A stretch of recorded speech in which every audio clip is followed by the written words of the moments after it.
भारतीय दर्शन में आलोचना प्रति-आलोचना। भारतीय दार्शनिक अपने अपने क्षेत्र में सीमित नहीं रहते थे, वरन उनमें पारस्परिक आलोचनाएं चलती रहती थीं। वस्तुतः भारतीय दर्शन में प्रतिपक्षी अपने आक्षेप का युक्तिपूर्वक खंडन करने की एक प्रथा अपना ली। इसी पारस्परिक आलोचना के फलस्वरूप भारत में सहस्त्रों दार्शनिक ग्रंथों की रचना हो गई।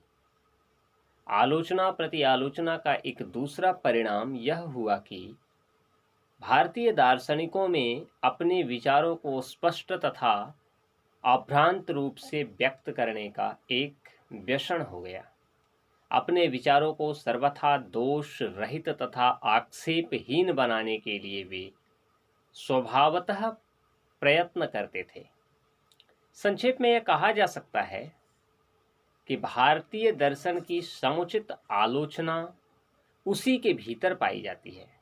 हम यह जानते हैं कि अधिकांश दार्शनिक मतों की उत्पत्ति प्रत्यक्ष या अप्रत्यक्ष ढंग से हुई है।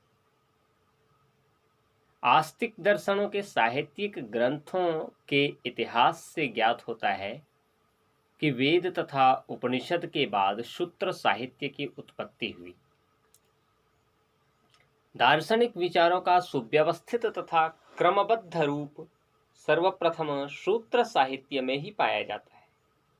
सूत्र शब्द का अर्थ सूत है, किंतु सूत्र का अर्थ संक्षिप्त स्मृति सहायक युक्ति है।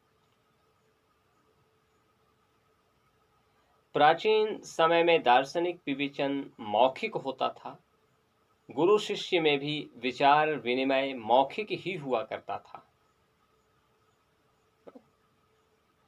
अतः यह आवश्यक था कि दार्शनिक समस्याओं को उसके आक्षेपों तथा समाधानों को स्मरण में रखने के लिए संक्षिप्त रूप दिया जाए। इस प्रकार सूत्र ग्रंथों की उत्पत्ति हुई।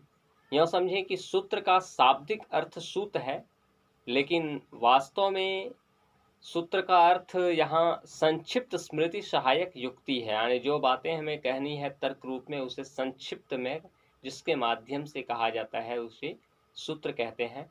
और प्राचीन समय में भारत में गुरु शिष्य में विचार विनिमय मौखिक ही होता था, मौखिक होता था। गुरु कहते थे, शिष्य सुनता था।